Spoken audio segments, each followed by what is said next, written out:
And Mick, we're going to talk a little bit about Arizona because I think in your view, I mean, we're hearing from the White House that they are still optimistic, and you feel the same way, honestly, or you're just a good soldier, or is there really a path for President Trump at this point in your view?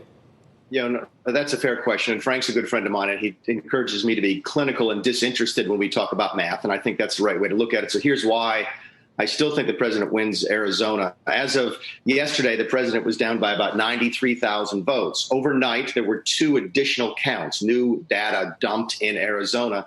In the first one, the president went from being down 93 to down 79,000. In the second one, he went down to only down by 68,000. I don't have the specifics, Joe, that allow me to calculate the percentages on what that means in terms of how many of those votes are going for Donald Trump in the second dump. But in the first additional data last night, the president got 64% of the vote. Here's what I think people are missing in Arizona. Everybody's assuming because the uncounted votes are in Maricopa County that those votes will go for Biden because it's a slightly blue county.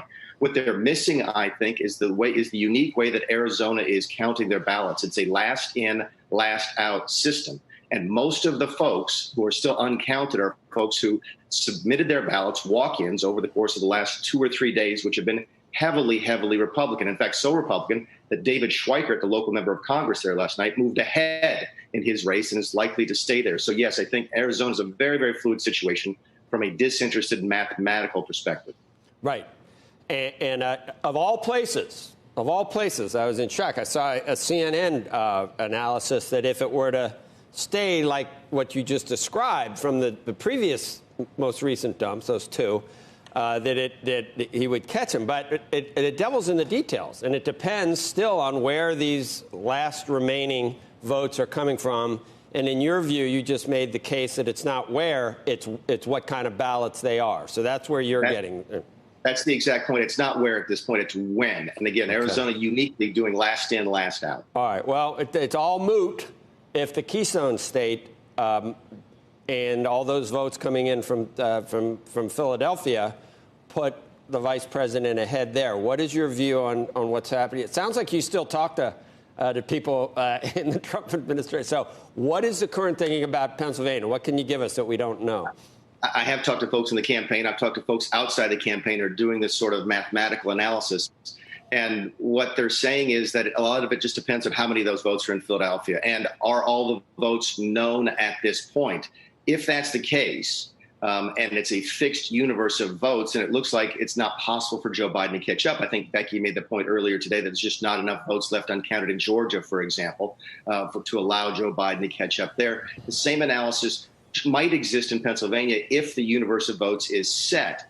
If 800,000 votes come in today via mail that are postmarked before the election, or I guess under Pennsylvania law, not postmarked, then that obviously changes the analysis. Keep in mind, Pennsylvania is probably not going to be decided for a while because of the nature of the lawsuits. Pennsylvania was that state, Joe, you and I may have talked about this before, where the Supreme Court made that crazy decision where if a signature on a mail-in ballot doesn't match the signature on the registration, they're still going to count the ballot. That's the type of thing that just invites lawsuits after the fact. So it could be a long time before we know the final official results in Pennsylvania.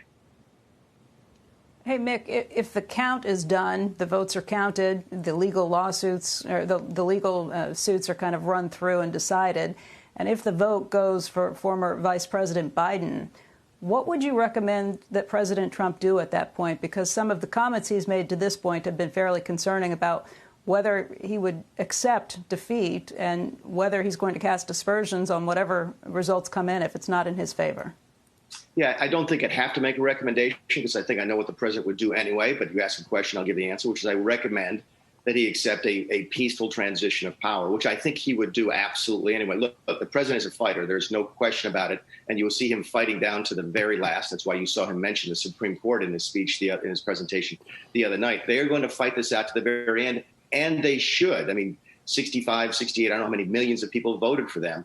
And they think it's important that they win. Everybody thinks it's important they win when you put your name on the ballot. So you could expect them to fight as with everything they've got to the very end, but exhausting all possibilities. If the process runs, and I expect it to run, and at the end of that process, Joe Biden's the president, you can absolutely guarantee a peaceful transition of power. I just hope the same is true on the other side, Becky. Keep in mind, folks are worried about riots not in red areas, but in blue areas. It's the inner cities. It's the urban areas that are braced for reaction. It's folks who don't like President Trump. If we run the process, and at the end of that process, if the president is reelected, will we have a peaceful retention of power? I certainly hope that we will, and I hope Joe Biden, and I expect him to, would step up to help do everything he can to make sure that happens. Yeah, I would say let's just look at the candidates themselves. You can't blame all their supporters on either side for this. But the comments from Biden to this point have been that he thinks that they've won, but they're waiting to see what the vote count is. The comment from the president has been that, they think they've won, and any votes coming in later are illegal votes. There have been concerning comments that the president has come out with to this point. There's certainly a difference in style of the two. That's not a surprise. That's why we have elections, right? And clearly, it's still a close call in this country between those two kind of styles people want. All right. Shepard Smith here. Thanks for watching CNBC on YouTube.